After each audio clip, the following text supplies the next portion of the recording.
Bapak Ibu jemaah sekalian yang dirahmati dan dimuliakan oleh Allah Subhanahu wa taala, pada malam ke-28 Tarawih di bulan suci Ramadan ini, marilah kita sama-sama mengikuti ceramah Ramadan yang akan disampaikan oleh Ustaz Ali Akbar Hardani LC. Pada Ustaz dengan hormat kami silakan. Bismillahirrahmanirrahim. Assalamualaikum warahmatullahi wabarakatuh. Waalaikumsalam warahmatullahi wabarakatuh. Alhamdulillah wassalatu wassalamu ala Rasulillah sayyidina wa habibina Muhammad ibn Abdullah wa ala alihi wa sahbihi wa man walah. Amma ba'd. Yang saya hormati dan saya muliakan para alim ulama kita, guru-guru kita yang hadir di tengah-tengah kita. Ada kita punya imam masjid, ada juga saya punya ustaz yaitu Pak Dr. Bini Hasan. Juga kepada seluruh daripada tuan-tuan guru yang tidak bisa saya sebutkan namanya satu persatu, namun tidak mengurangi rasa hormat dan memuliakan saya kepada antum semua. Berkhusus kepada kita semua hadirin wal hadirat, muslimin wal muslimat yang insyaAllah kita di malam yang mubarakah ini Allah ampuni semua dosa-dosa kita. Amin. Semoga yang hadir di tempat ini Allah lapangkan rezekinya. Amin. Yang punya penyakit Allah angkat penyakitnya. Yang punya hutang Allah lunaskan hutang-hutangnya. Kalau ada yang hadir yang belum menikah, semoga tahun ini dia menikah. Yang sudah menikah, nikah lagi. Ini kalau doa nikah lagi nih enak betul aminnya ini Pak. Insya Allah kita semua istiqomah sampai akhir Ramadan. Amin ya rabbal alamin. Hadirin yang dimuliakan Allah Subhanahu wa taala, ini kali pertama saya mengisi di masjid ini. Kebetulan juga saya baru pulang daripada menyelesaikan saya punya kuliah. Saya kemarin kuliah di salah satu negara Timur Tengah. Saya kuliah di Pakistan. Bapak Ibu tahu Pakistan? Tahu? Sebelahnya dulu sana. Ini Pakistan salah satu negara yang agak konflik-konflik sedikit. Tapi alhamdulillah saya di sana tidak lama. Saya di sana semester terakhir, tidak terlalu lama. Jadi saya pulang ke sini. Alhamdulillah. Ala kulli hal, saya cuma ingin mau bilang saya senang berada di muka Bapak Ibu semua. Saya senang apalagi yang menghubungi tadi saya punya guru, itu Ustaz Bini Hasan. Senang sekali. Ini beliau punya murid, beliau izinkan untuk tampil di depan. Nah insya Allah dengan perkenalan ini saya mau ingin kasih tahu, saya punya nama tadi agak salah sedikit disebut. Nama saya Ali Akbar bin Abdullah Al-Hadrami. Saya asli Jawa Pak Bu. Saya punya abah Arab Jawa, saya punya ibu Jawa. Hijrah ke Palu, saya lahir di Palu. Nah orang-orang tua di Palu, di kampung Palu khususnya bilang, ente sudah bukan ke Jawa lagi, Tokai Imami. Jadi hadirin dan dimuliakan Allah Subhanahu wa taala, saya kenalkan saya punya diri. Mungkin nanti bapak-bapak sekalian ketemu dengan saya di jalan, ibu-ibu ketemu dengan saya di jalan, sudah baru kenal, tidak asing lagi. Nah hadirin yang dimuliakan Allah Subhanahu wa taala, kita telah berada di malam yang ke-28. Di akhir-akhir Ramadan ini ada satu malam yang Allah kasih yang sangat spesial bagi kita. Malam tersebut dinamakan malam Lailatul Qadar. Malam Lailatul Qadar ini jumhur ulama, ini mayoritas ulama berpendapat bahwasanya malam Lailatul Qadar ada di 10 terakhir bulan Ramadan. Ada di 10 terakhir di bulan Ramadan. Jadi fi ashri min akhir Ramadan, di 10 terakhir. Adapun ada sedikit ulama berpendapat, ini sebagian saja. Mereka berpendapat bahwasanya Lailatul Qadar itu jatuh di malam ke-17 Ramadan. Yakni bertepatan dengan malam nuzulul Quran. Ini pendapat sedikit. Jadi kita umat Islam, pendapat yang jumhur, yang mayoritas kita ikuti, pendapat yang sedikit kita hormati. Nah, ada salah satu rahmat yang Allah kasih sama kita di bulan Ramadan ini, dan ini sudah sering terjadi. Mulai dari zaman Nabi Muhammad, zaman sahabat, zaman tabi'in, zaman tabi'in, ini sudah sering terjadi. Rahmat yang Allah kasih sama kita umat Islam, yaitu perbedaan pendapat.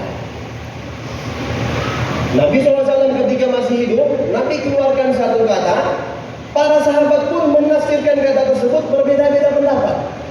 Jadi hadirin, perbedaan pendapat di kalangan umat Islam, di kalangan Ahlus Sunnah wal Jamaah ini adalah hal yang wajar. Hal yang sudah sangat sering terjadi. Dan tidak perlu kita menganggap hal tersebut dengan sikap yang terlalu arogan. Sikap yang terburu-buru menghukumi orang.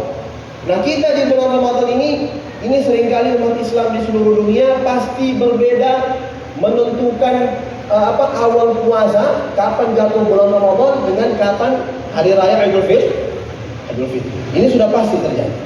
Ada yang pakai ru'yatul hilal, yang melihat hilal. Ada yang pakai imkanul ru'yah, ada yang pakai metode ihsa, yang dipakai saudara-saudara kita di Muhammadiyah, betul Pak? Ada juga saya pernah dapat pendapat dia ru'yat global, ru'yatul alamiyah. Dia dari seluruh negara kaum muslimin, kalau ada satu negara yang sudah lihat hilal, maka yang lain wajib mengikuti. Ada pendapat seperti ini. Dan ini tidak perlu diributkan. Karena perbedaan seperti ini adalah rahmat.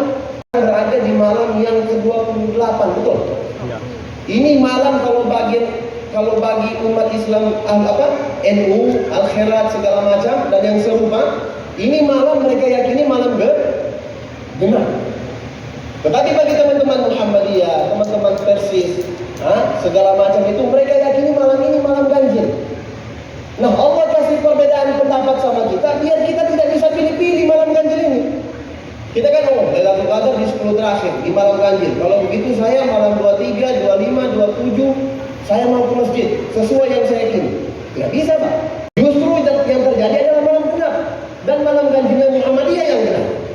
Atau orang Muhammadiyah, saya mau iktikaf di masjid, saya mau tarawih, saya mau witir 23, 25, 27 sesuai yang saya yakini, sesuai orang-orang Muhammadiyah yakini. Tidak bisa. Bisa jadi malam ganjilnya dia tidak tepat. Justru yang tepat malam ganjilnya orang-orang NU dengan Al-Khairat. Jadi bagaimana solusinya? 10 terakhir di bulan Ramadan jangan pilih-pilih, hantam semua ibadah. Ini perbedaan pendapat yang Allah kasih sama kita. Jadi dikatakan dalam suatu riwayat, al-ikhtilaf fi ummati Muhammad SAW rahmatun. Saya tidak tahu ini bukan hadis, bukan apa. Ada sebagian pendapat bilang ini ja'an minal khabar. Ini datang daripada sahabat. Ada yang bilang ini perkataan tabi'in.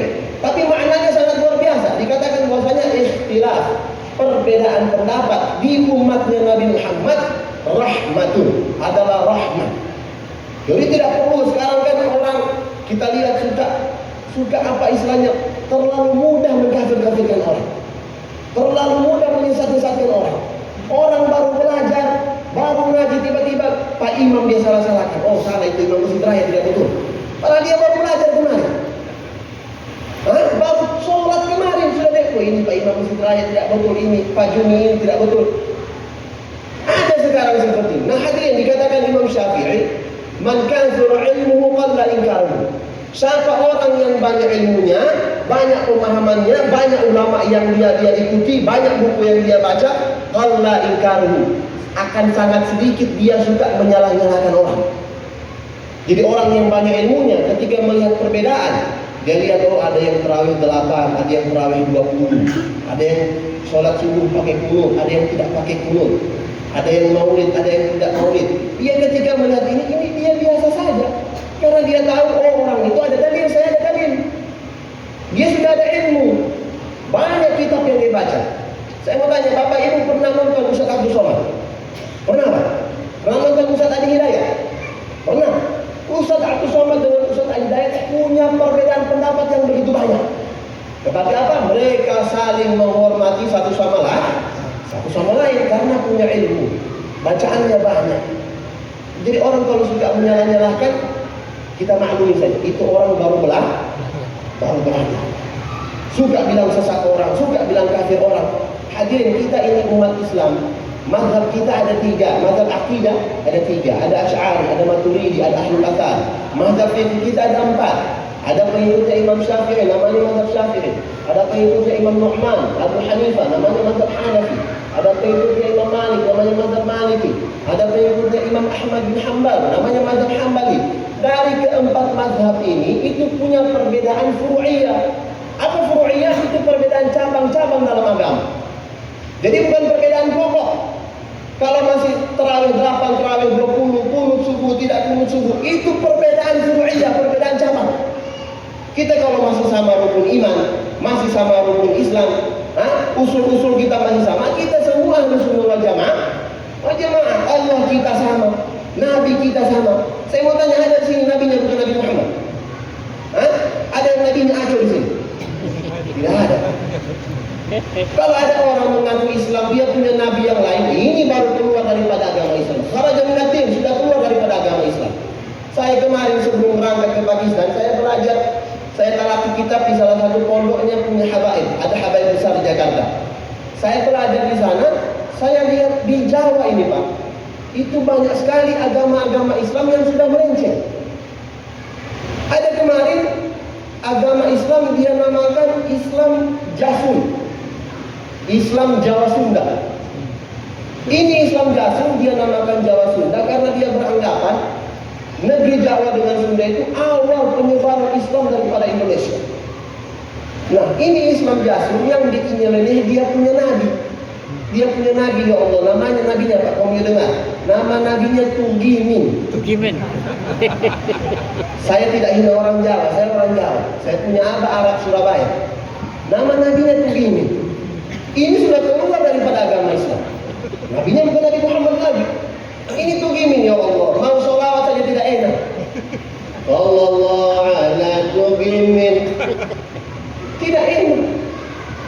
Tapi ada seperti, nah kalau sudah seperti ini, dia punya nabi sudah beda, dia punya keyakinan sudah beda. Ini baru bukan agama Islam. Tapi kalau ada yang pakai kunut, ini masih sama-sama Ahlussunnah wal Jamaah. Tidak perlu ente ribut-ribut masalah ini.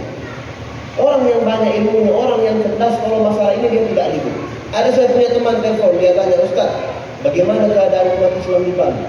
Masih ribut, suka ribut masalah kunut atau tidak? Saya bilang, oh umat Islam di Palu sudah tidak ribut masalah kunut subuh. Oh sudah cerdas orang di Palu? Tidak ada yang sholat subuh ini. Apa mau diributkan? Sudah kurang orang sholat subuh, pemain inti saja yang sholat subuh. Ini terawih 8, terawih 2, dia tidak terawih. Terawih 20 tidak betul, dia tidak terawih. Makanya hadirin yang dimuliakan Allah Subhanahu wa Ta'ala, perbedaan yang ada sama kita, perbedaan mazhab, apalagi cuma perbedaan kelompok, NU, Muhammadiyah, Al-Khairat, Jamaah Tabligh, segala macam namanya, tidak perlu kita ributkan. Masing-masing punya kaifiyah, punya cara sendiri. Kaifiyahnya boleh berbeda, caranya boleh berbeda, tapi natijahnya sama, kesimpulannya sama. Sama-sama kita taqarrub ilallah, sama-sama mendekatkan diri kepada Allah. Pada Allah. Al-Khairat punya cara dakwah sendiri, Muhammadiyah punya cara dakwah sendiri, Jamaah Tabligh juga punya cara dakwah sendiri. Tapi tujuannya mengumpulkan orang di masjid sama-sama pada sama Allah. Tidak perlu kita lagi saling-saling ribut. Nah hadirin dan dimuliakan Allah Subhanahu wa Ta'ala, ini saya mau tambah sedikit, tapi tidak terlalu lama. Boleh Pak? Boleh. Tapi insya Allah tidak terlalu lama karena ceramah ini dia tidak perlu lama-lama. Ini ceramah biar dia pendek, yang penting masuk semua. Daripada panjang masuk saya. Ini ceramah biar dia pendek, yang penting masuk semua. Daripada panjang masuk saya. Saya mau tanya dulu ibu-ibu, Bu, mana suara ibu-ibu ini? Ibu-ibu suka yang pendek masuk semua atau panjang masuk saya nggak? Pendek masuk semua. Ceramah ini Pak, ceramah. Nah hadirin yang dimuliakan Allah Subhanahu wa Ta'ala, ini akhir Ramadan salah satu rezeki, nikmatul azimah, nikmat yang sangat besar yang Allah kasih sama kita. Kenapa? Karena Allah mau kita untuk kembali sama Dia. Kita bertobat sama Allah, kita ilja ila Allah, kembali sama Allah. Karena kenapa? Mungkin di Ramadan tahun kemarin, beberapa tahun yang lalu kita sempat khilaf. Atau Ramadan kita yang telah kita lewati tahun ini, ada mungkin kita pernah puasa tapi tidak sholat 5 waktu. Kita pernah puasa tapi suka fitnah orang. Kita pernah puasa tapi suka lihat hal-hal yang haram. Akhir Ramadan yang Allah kasih sama kita, ini kesempatan kita bertobat daripada itu. Dia puasa, dia mengaku puasa tapi tidak mau sholat 5 waktu Pak. Dia mengaku saya puasa Pak Ustaz, tapi tidak mau sholat 5 waktu. Ada tidak orang seperti itu? Banyak tidak? Banyak, tapi tidak semua ini wajah-wajah ahli surga semua ini. Saya masuk, saya cium baunya, ada yang pakai kasturi, ada yang pakai malaikat subuh. Ini Masya Allah, ciri-ciri penghuni surga, dia suka pakai parfum. Harum penghuni surga itu. Cuman ada juga bau surya sedikit dari situ. Nah ini surya tidak masuk surga, Pak. Suryanya, yang bau surya insya Allah masuk surga juga. Nah ini orang, ya Allah, saya heran. Ini Nabi sudah kasih tahu. Banyak orang yang dia puasa, laisa lahu min siyamihi illa al-ju' wal 'atash. Dia tidak dapat apa-apa dari puasanya kecuali lapar dan haus saja. Kenapa seperti itu? Dia puasa tidak sholat. Dia puasa, dia suka fitnah orang, ajak ribut orang. Dia puasa tiap hari lihat hal yang haram. Tiap hari di HP dia nonton cewek joget-joget di TikTok. Kenapa saya tahu? Kita lihat juga. Karena kita punya HP. Cuma yang jadi masalah, nafsu dengan iman ini bermain. Kalau kita orang punya nafsu lebih kuat daripada iman, kita orang nonton sampai habis. Tapi kalau orang yang imannya kuat, yang dia menguasai nafsu, nafsunya tadi nafsu mutmainnah, nafsu yang dikendalikan oleh iman, dia skip itu Pak. Nah yang terjadi di bulan Ramadan ini, kenapa banyak orang bermaksiat, padahal Allah sudah belenggu itu setan, Allah sudah penjara, karena nafsunya orang-orang tersebut yang melebihi syaitan. Nabi kan sudah bilang, kalau sudah bulan puasa, futihat abwaabul jannah, dibuka itu pintu-pintu surga. Wa ghulliqat abwaabun nar, dan ditutup pintu neraka. Wa sulsilat syayatin, dan dirantai itu syaitan-syaitan. Jadi bulan Ramadan ini tidak ada syaitan, Pak. Tidak ada syaitan. Yang bermain ini nafsu. Ada orang saya tanya, ente puasa kenapa tidak sholat? Dia bilang, oh ini Ustaz, apa godaannya syaitan keras betul, kuat sekali. Saya bilang, tidak, kau yang lebih setan. Jangan kesalahan setan. Tidak ada setan di bulan Ramadan. Kau yang 11 bulan kemarin tidak pernah dekat dengan Allah, kau melawan sama Allah, maksiat sama Allah, dididik sama setan 11 bulan, masuk bulan Ramadan masih kau ikuti dia. Ini orang sukses jadi sarjana setan, anak murid. 11 bulan setan ajar dia. Masuk bulan Ramadan setan sudah tak kunci. Dia mau lihat, oh ini berhasil tidak anak punya murid ini. Ada yang berhasil juga. Dia bulan Ramadan masih maksiat dia. Ini nafsunya, nafsunya yang melebihi syaitan. Saya lihat orang yang tidak puasa ini minta maaf. Ini di kitab-kitab ulama yang saya baca, bahasa yang paling ringan dari mereka. Ini bahasa yang paling ringan. Orang-orang yang puasa tapi tidak mau sholat 5 waktu, itu seperti orang yang mencuci muka pakai air kencing. Bahasa yang paling ringan. Ada yang bahasa kasar. Saya baca dibilang orang yang puasa tapi tidak mau sholat 5 waktu. Ini ulama yang bilang. Itu di kita dibilang apa? Dibilang anjing. Ini ulama yang bilang. Nah bahasa yang paling ringan, orang tersebut kayak orang yang tidak punya akal. Dia ingin cuci muka tapi pakai air kencing. Saya mau tanya, orang kalau cuci muka pakai air kencing bersih atau tidak, Pak? Tidak. Jadi najis. Orang kalau ada akalnya, kita ini Allah kasih akal biar memayis, bisa bedakan mana baik, mana buruk. Tidak mungkin kita yang ada akal ini cuci muka pakai air kencing, betul? Orang yang ada akal tidak mungkin dia cuci muka pakai air kencing. Nah, orang ketika seperti ini pakai akal, tetapi kenapa pas puasa tidak sholat? Gimana dia punya akal? Dia tidak mau cuci muka pakai air kotor, tapi puasa tidak mau sholat. Mana itu akalnya? Nah, kita ini minta maaf kalau puasa tidak sholat, minta maaf. Kita tidak ada bedanya dengan binatang. Kamu tahu sapi, Pak? Sapi. Kita kasih sahur dia, kita kasih puasa, kita kasih makan. Matahari terbenam baru kita kasih makan dia, kasih buka puasa. Saya mau tanya, ini sapi masih hidup atau tidak? Mati. Masih hidup atau tidak, Pak? Masih hidup. Kita kasih sahur, tidak kasih makan, matahari terbenam kita kasih makan itu sapi. Pasti ini sapi masih hidup. Kita kalau puasa tidak sholat 5 waktu, apa bedanya dengan sapi tadi? Bedanya ini sapi ada cap, kita orang tidak ada cap di sini. Itu saja beda. Nah hadirin yang dimuliakan Allah Subhanahu wa taala, bulan Ramadan inilah kita manfaatkan untuk mengendalikan kita punya hawa nafsu. Hawa nafsu di bulan Ramadan ini dikendalikan. Jangankan nafsu yang tidak baik, Pak. Nafsu yang halal, yang baik Allah tahan di sini. Saya mau tanya, makan es buah. Es buah ini halal atau tidak? Nafsu yang baik atau tidak? Baik. Tapi Allah larang kalau kita buka buah, apa kita makan es buah di siang-siang bulan Ramadan, betul? Es buah boleh nanti apa, Pak? Selesai Selesai maghrib. Onde-onde ini halal tidak Pak?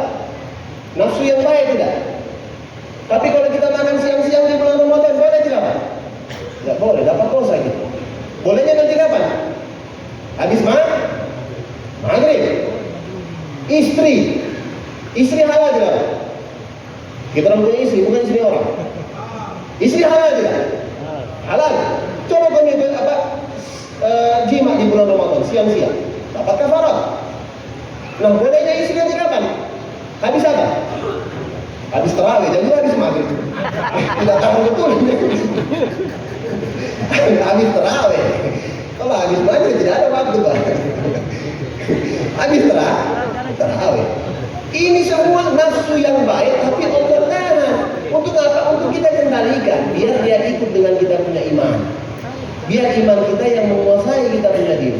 Nah, insya Allah kita semua yang hadir di tempat ini jadi orang yang mempunyai nafsu mutmainnah, orang-orang yang digolongkan sebagai orang yang bertakwa di sisi Allah. Amin ya rabbal alamin. Maka ini yang bisa saya sampaikan, hadirin dari Allah Subhanahu wa taala. Lebih dan kurangnya saya mohon maaf. Hada minni wa afu minkum. Wassalamualaikum warahmatullahi wabarakatuh.